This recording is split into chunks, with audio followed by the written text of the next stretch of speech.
to episode 156 of the Craft House Magic podcast. My name's Ellie and I'm coming to you from Norwich in Norfolk in the UK, and today is the 11th of March. So welcome everybody. I hope you've all had a lovely crafty week since the last time I've spoken to you, and I'm here to share all the things that I've been making in the last 7 days. So today I have some knitting, some dressmaking, some cross stitch, and I may have an FFO. I have some confessions. Oh dear. And a couple of questions from the Ask Me Anything thread, and a little bit of information on my shop at the end of the podcast. So you can find me on Instagram, Ravelry and Facebook as Craft House Magic, and I have my own website, crafthhousemagic.co.uk, where you can find my hand-dyed yarns, handmade project bags, stitch markers, higher knitting needles, clover crochet hooks and bag making supplies.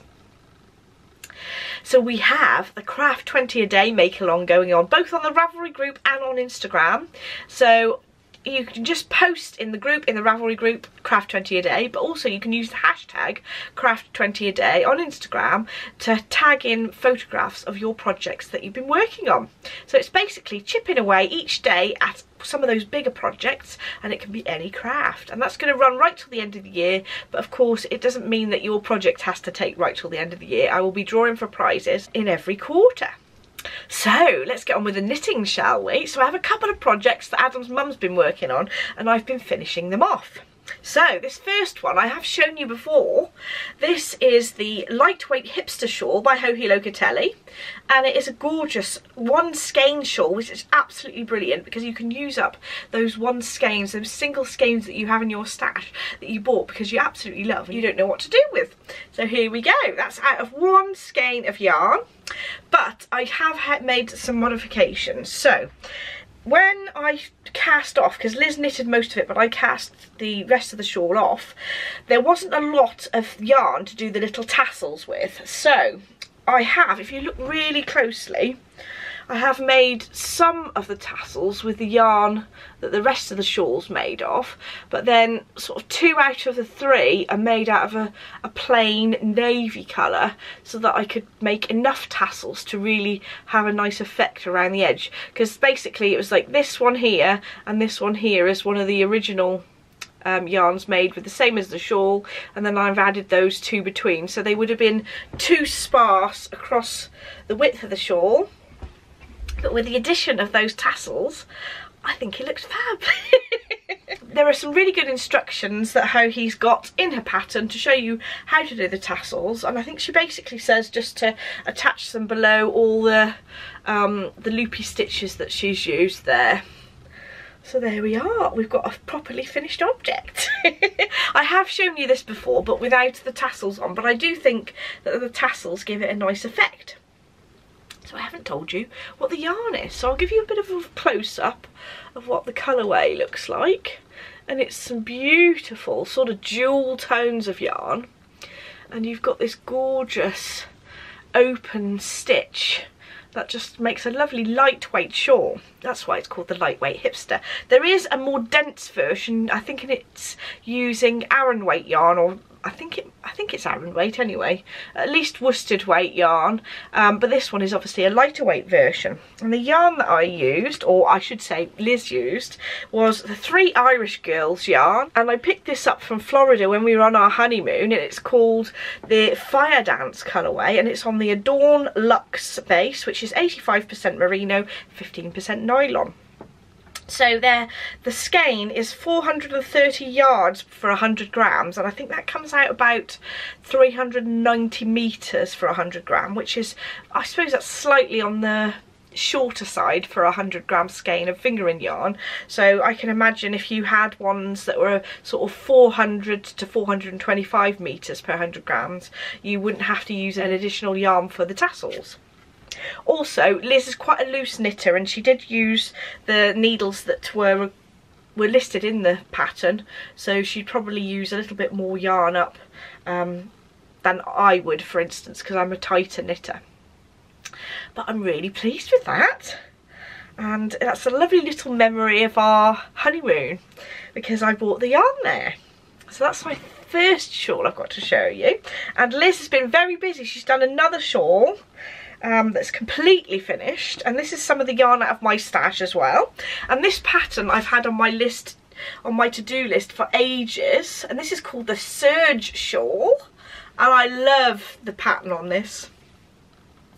I do love a sort of crescent shaped shawl, and this is a very shallow crescent shape, so that's brilliant for sort of wrapping around your neck. And the pattern designer is Lisa Mutch, and it's the Serge Shawl.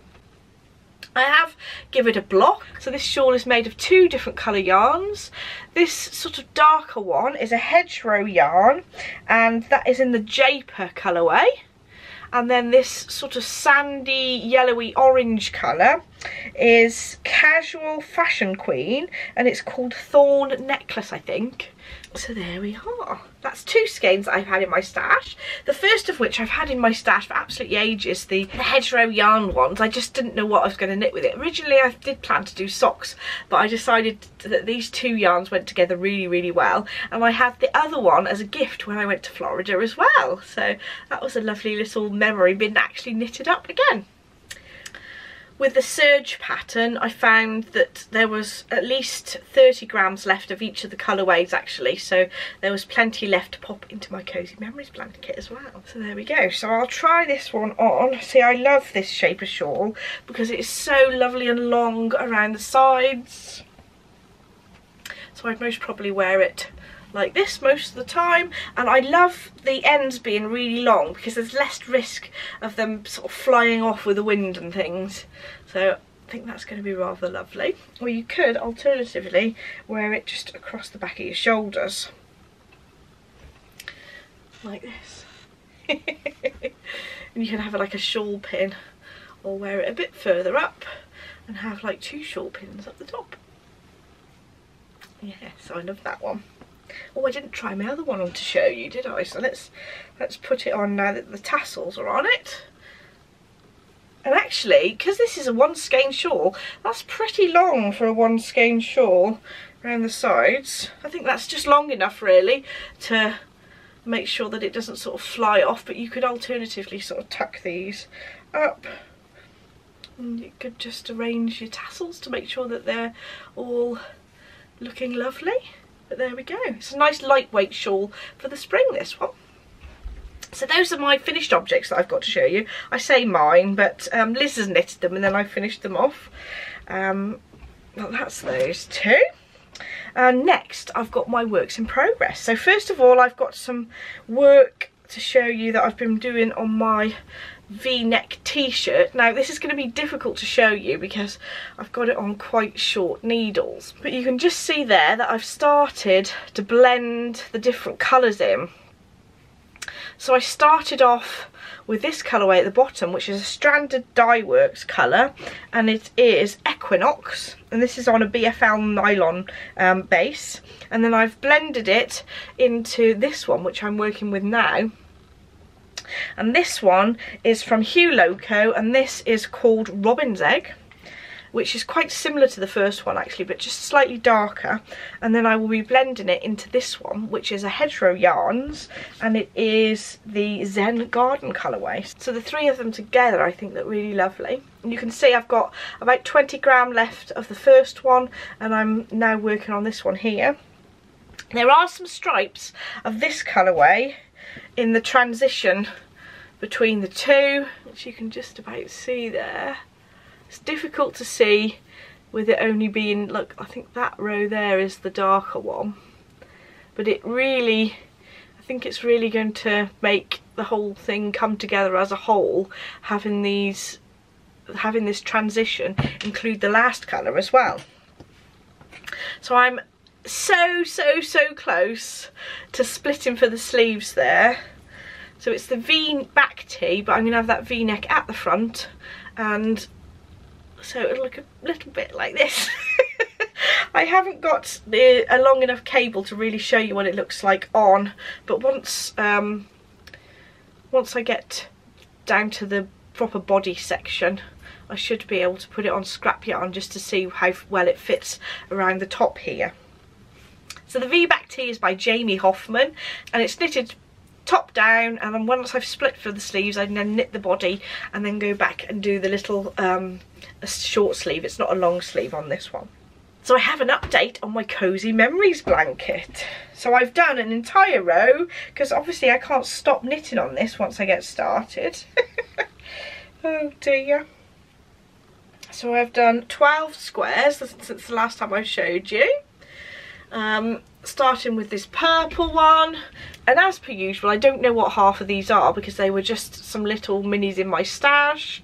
But once I get to one that I know what it is, I can tell you. So actually these two here were the same two colourways as in the serge shawl, so I decided to knit those into the Cosy Memories blanket as well. So this is the Hedgerow Yarns in the Japer colourway, and this is the Casual Fashion Queen as well. I used those two colours together because actually if you look really closely there's this sort of orangey colour in the Japer as well as the Casual Fashion Queen one, so I thought that those two went together really well. I just love the way the teal works with the turquoise there, isn't that gorgeous? So I've managed to do an entire row there. So now I've got 4 rows of the lines going in this direction. So for those 4 rows they were going in that direction, so I'm sort of going in the opposite direction now, and I want to at least get another 3 rows on there to make it so that the pattern goes like this, if that makes sense. So let me show you the whole blanket. I'm hoping that you can see that now. It's getting rather large to show it to you. But it's so pleasurable sort of knitting a little square of just different yarns just to play around with them. And once I've finished, I'm hoping to do an I-cord bind off right around the edge, which I absolutely love, which is a bit weird, isn't it? So there we go. So I have some tutorials on the channel for how I knit one square, how I join the squares together, and also how I sort of place the squares in order to get this zigzag pattern, or to do like a radiating pattern with it coming all like the centre of it. But it is getting quite large now, so it's plenty big enough to keep me nice and cosy. I want to try and finish it before the summer actually, because there's no way I'm going to be able to knit with all this blanket on my lap when it gets a little bit warmer. Although we are in the UK, so it's not like it's going to be mega warm. So that's how it's come on. Ta-da! Right, that's all the knitting I've got to show you this week, but I do have some dressmaking. So Barbara, would you like to come over? Thank you very much, Barbara. So Barbara is wearing just a plain sort of t-shirt pattern really. So this is the Cashmerette Concorde pattern, and it is a v-neck version. So the Cashmerette Concorde pattern is really good because there's 3 options. There's a high neck, a scoop neck, and a v-neck, and I've never done a v-neck before, so I thought, well, I'm going to try one. And with the options with the sleeves as well, they've got sort of 4 options of sleeves. You've got the short sleeve with the cuff and the tab, and then you've got a 3/4 length sleeve with a cuff and a tab, and a plain 3/4 length sleeve, which is really good. So I do like to utilise this pattern to have some different styles. And this is the most gorgeous fabric. It's got cats on it. And it's really good because you've got some cats this way up and some cats the opposite way up, so you can get away with cutting pieces upside down, which is good, and you waste less fabric then. So the neck itself, there's some really good instructions in the pattern for how to fit the v-neck, because I've never done one before and I found it really easy to follow. So in order to finish this t-shirt off, I've just used my cover stitch machine. I've used the same 3 needle stitch to do the sleeves, round the neck and round the bottom. On the front here, because you've got this point, I sort of started at this bottom point and went up around the top and finished there. I did have a bit of difficulty sort of starting off because the fabric was quite thick there from underneath because of the neckline, but with a little bit of encouragement the machine managed to get over it okay. So I picked this fabric up from Minerva Crafts, and I think that it's a Lady McElroy jersey, but I'm not 100% sure. I don't think that there's any more because there was literally only 0.9 of a metre left on the website, which I managed to pick up, and I managed to get a t-shirt out of it, which is brilliant. I will be making some more v-necks again, but I just want to check by wearing this for a few days that I actually like where the v-neck comes to, because I'm not quite sure whether it is a little bit on the low side. I will take some footage in the lounge of me wearing it so you can see quite how low it is. It's probably as low as I'd want it to be anyway, so that you don't bend over and show all you've got. But I'll see if I can always just make the neckline a little bit higher if I wanted to after I've worn it a bit and decided whether I like it or not. One thing that I did notice with this pattern is that just on the edge of the shoulders here, I think that the neckline is a little bit gapey. Now there was some notches in the pattern of where to fit the neckband, and it's obviously give a little bit more room to just across the shoulders here, but actually I think I'd probably be better off doing the neckline as I normally do, sort of measuring 4 or 8 points around the neckband and then distributing the material evenly across the whole of the neck rather than having this little bit at the back here. So I'll have to play around with that and see if I can get that a little bit tighter, because it does sort of stick up here very slightly. With wear it'll probably flatten out a bit. I'm not too bothered about it. So there we go. Thank you very much, Barbara.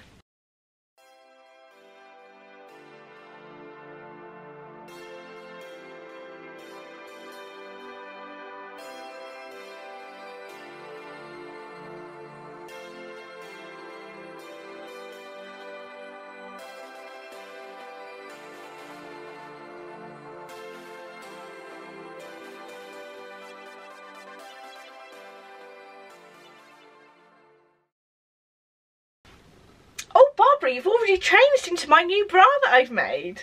So this is the Black Beauty by Emerald Erin pattern, and I actually made this up with a kit from the sewing chest, and it's the Peachy large kit.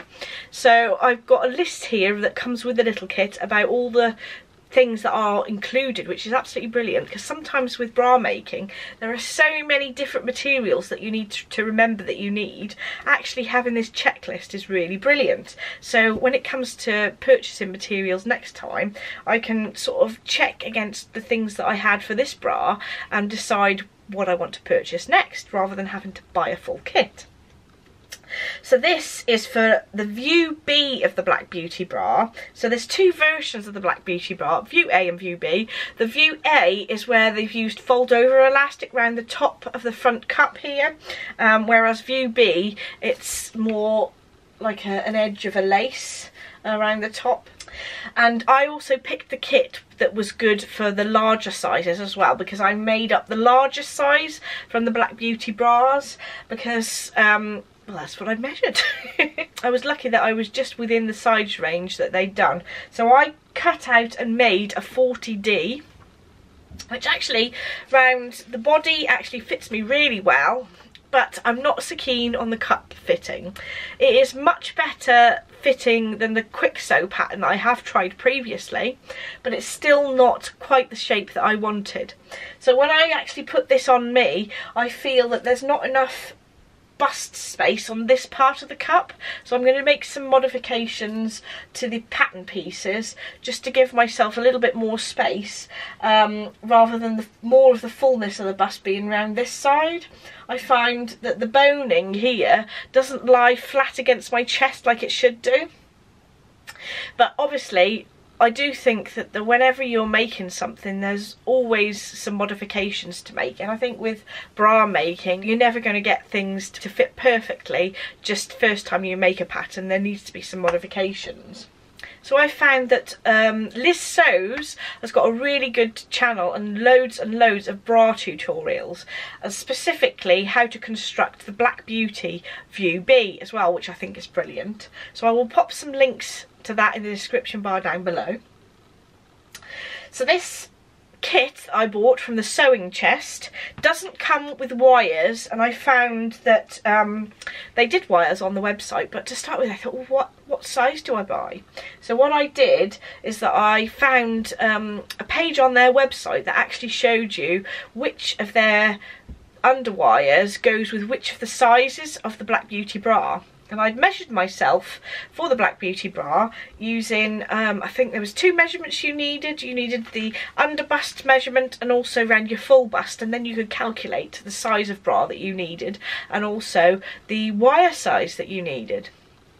And because Emerald Erin is a Canadian company, there wasn't the exact wires that were listed on the description of things that you needed to make the bra, but they did have a key on the Sewing Chest website as to which bra wires that they had available that were suitable for the sizes on the pattern. I will leave a link to that page as well because I found that really useful. So I'll show you a little bit closer what the bra looks like. I will take it off, Barbara, in a minute so you can see it a little bit better. But you can see that it's a fully wired bra with elastic straps and the proper attachment at the back.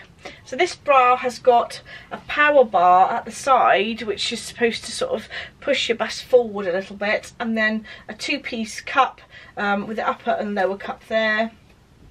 And then you have the bridge in the centre and some hooks and eyes at the back.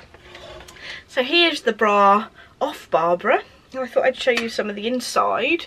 So there's lining on each of the cups, and you can see that they've got underwire channels and wires as well. I actually thought that the fit of the wire underneath the bust was really good. It's just that I need to make some modifications to the actual pieces of the cup to make sure that they fitted properly.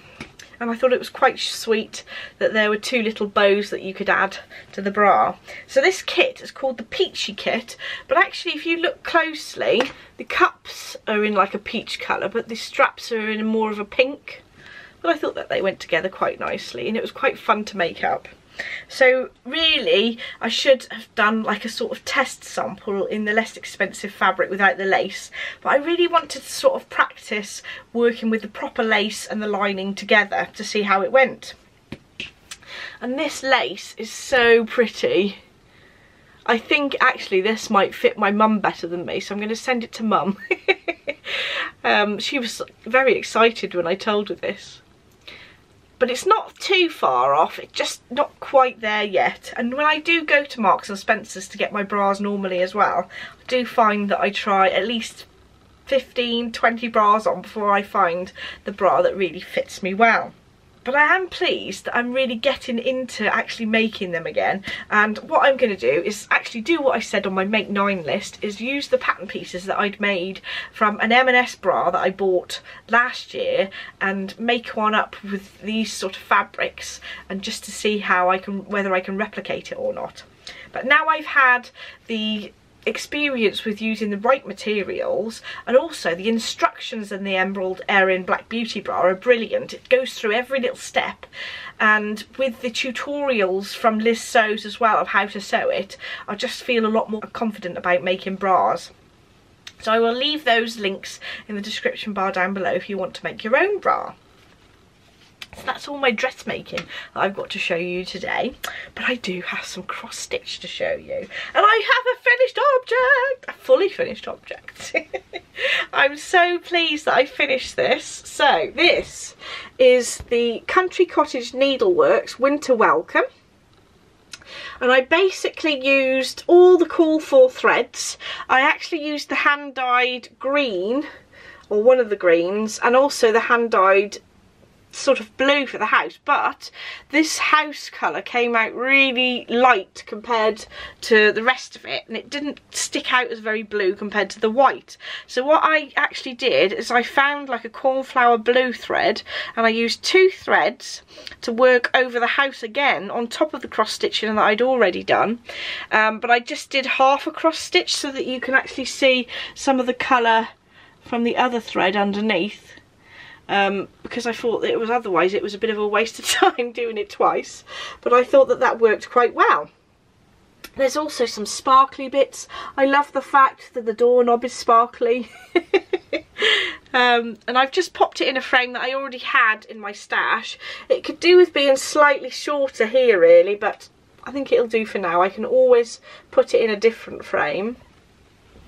So to put it in the frame, I basically used some thread, and if you can see that I've sort of stitched the material around the backing of the frame just to make it nice and tight.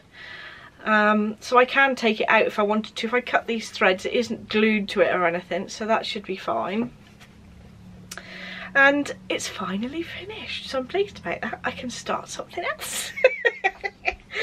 So there we go. So next I'm on to my confession. I bought another bra making kit from Sewing Chest, and this is a gorgeous, gorgeous pink floral. I shall get some of the lace out so you can see it a little bit better.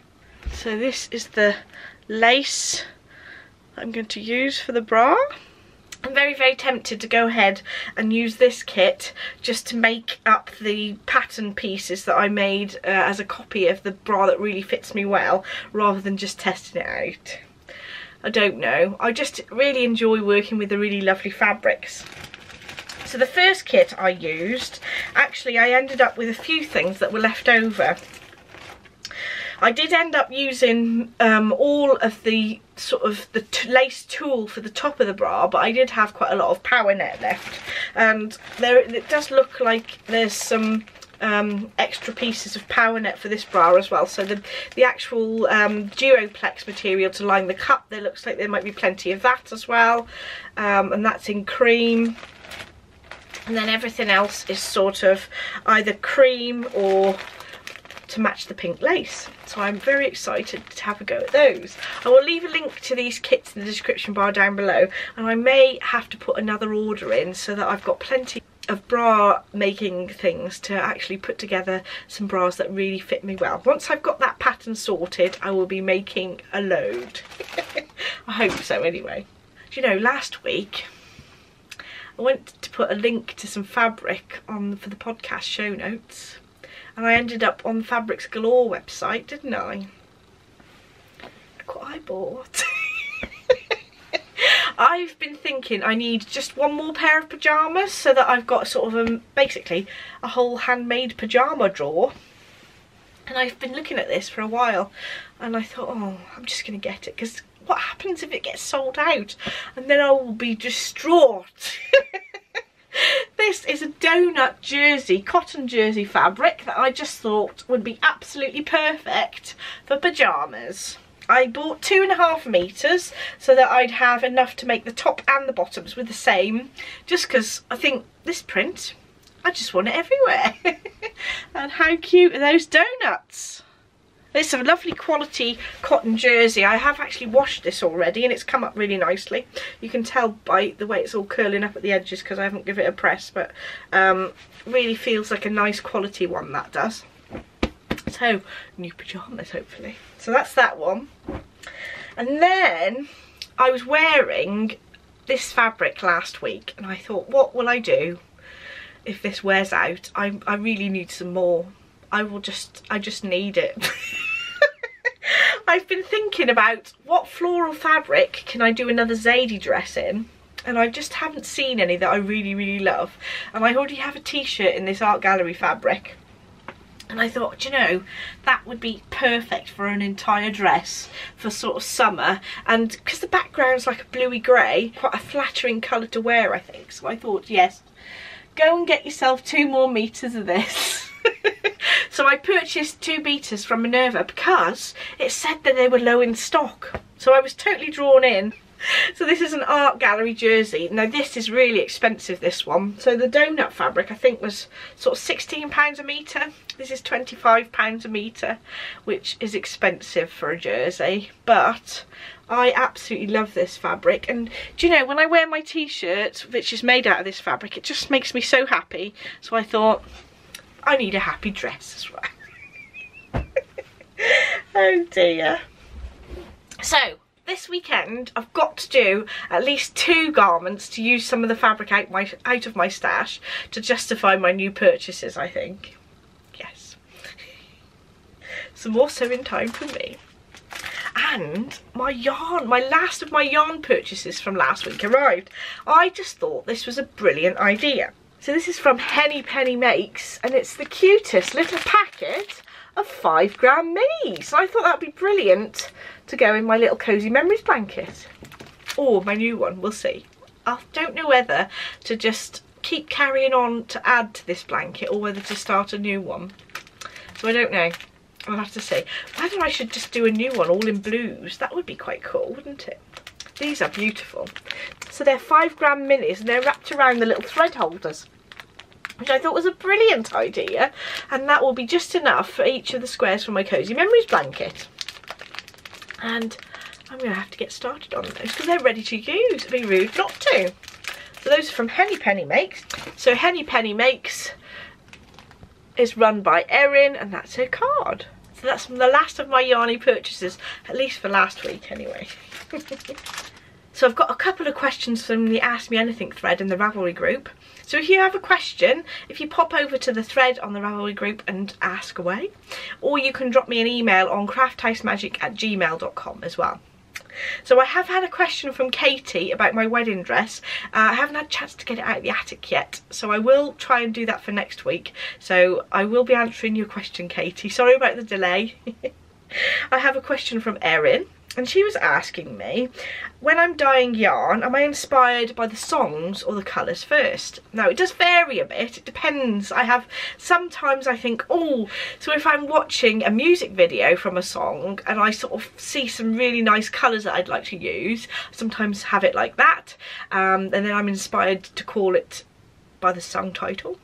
Or sometimes I'll have, say I'm doing for the mixtape minis, for instance, I'll have a sort of one song as an inspiration to start with, and then I'll think, well, this colour and this colour would look really nice with it as well, and then I'll try and think of songs that relate to those colours. So it isn't always a direct reference to the cover of an album or a music video or something like that. Sometimes the colours speak the song to me as well, so it can work both ways, so it's not always the same. So I hope that answers your question, Erin. Next, I've got a question from Kathy, and she was asking me about my yarn dyeing as well. Now, I don't like to give too many secrets away about how I dye my yarn because I do it slightly different from most people. But she asked me a specific question about how do you do speckles over a solid colour. Now, the answer is you basically have to do several runs of dyeing. You can't just do it all in one go, otherwise it will be a big mess. So when you're doing a sort of a tonal colour, you obviously immerse the yarn in a volume of water with that dye in. When you're doing speckles over that, when you're doing speckles, you don't want there to be a lot of liquid in there, so you've then got to make sure that the dye has been taken up by the yarn already, so you've already heated it. So some of my colourways have got sort of 3 layers of colour, which obviously takes a little bit longer. So some colourways are quicker to do than others. I'm not going to be doing any yarn dyeing tutorials. So now I just have a little bit of information on my shop in the shop update section. I just wanted to say that next week I'm going to be doing an update on knitting needles for the higher knitting needles. So watch out for those if you've been looking out for something that's been out of stock. And I just wanted to say that I've actually added some more information on the Yarn Club page on my website, so it gives details of the prices and exactly how much yarn and what bases they're available in when the actual listing's not up there properly. So the listing for the Yarn Clubs is only available when it's actually for sale, so it doesn't confuse people by saying sold out all the time. So the dates that the Yarn Clubs are available are listed on the Yarn Clubs tab on my website. And for instance, the next month Yarn Club, which is the April Yarn Club, will be available from the 19th of March until April the 2nd. And then pre-orders will be closed, and then the shipping date I've listed on the website as well. So, thank you so much for watching. Don't forget to like and subscribe if you'd like to see more, and I shall see you in the next episode. Bye!